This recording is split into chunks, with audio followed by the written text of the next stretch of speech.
السلام علیکم۔ بسم اللہ الرحمن الرحیم۔ کیسے ہیں؟ خیریت سے ہیں؟ اللہ کرے آپ خیریت سے ہیں۔ آج میں آپ کو ایک بات بتانے جا رہا ہوں، آپ سے بڑے شیئر کرنے جا رہا ہوں کہ ہمارے جو بچے ہیں وہ یونیورسٹی میں جاتے ہیں، اسکولوں میں جاتے ہیں، خصوصاً چھوٹے بچے، اور یہ پورے پاکستان میں اس طرح کی وبا پھیلی ہوئی ہے کہ اغوا کروں کا گروپ نکلا ہوا ہے، ان کے گروپ پھیلے ہوئے مختلف علاقوں میں، مختلف جگہوں پہ۔ تو میں آج آپ کو ایک ایسی دعا بتانے جا رہا ہوں جو ہمارے پیارے نبی کریم حضرت محمد صلی اللہ علیہ وسلم نے ارشاد فرمائی ہے، اور جس کو پڑھ کر اگر ہم عمل کریں گے تو انشاءاللہ بہت سی آفات سے اور مصیبتوں سے دور رہیں گے۔ وہ دعا آپ میرے ساتھ مل کر پڑھ لیں۔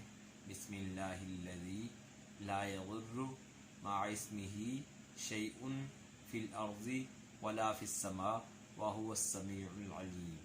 ایک دفعہ پھر پڑھ لیں۔ بسم اللہ الذی لا یضر مع اسمہ شیء فی الارض ولا فی السماء وہو السمیع العلیم۔ یہ دعا آپ بھی روزانہ پڑھا کریں، اپنا معمول بنائیں اور اپنے بچوں کو بھی اس کو سکھلا دیں۔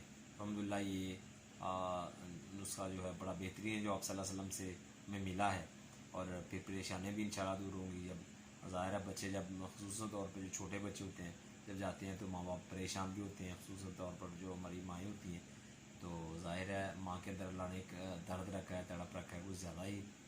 تو ویسے تو سب بھی اللہ معاف کرے پریشان ہوتے ہوں گے، لیکن جب یہ دعا پڑھ لی جائے گی تو پھر آپ کا بچہ جو ہے وہ اللہ کے حوالے ہو جائے گا، جو پیغمبر صلی اللہ علیہ وسلم کے فرمان کے مطابق۔ آج کے لیے بس اتنا ہی۔ انشاءاللہ اس بات پہ جب ہم عمل کریں گے تو ہمیں اللہ کی طرف سے راحتیں ملیں گی، آرام ملے گا، سکون ملے گا اور چین ملے گا۔ والسلام علیکم ورحمۃ اللہ وبرکاتہ۔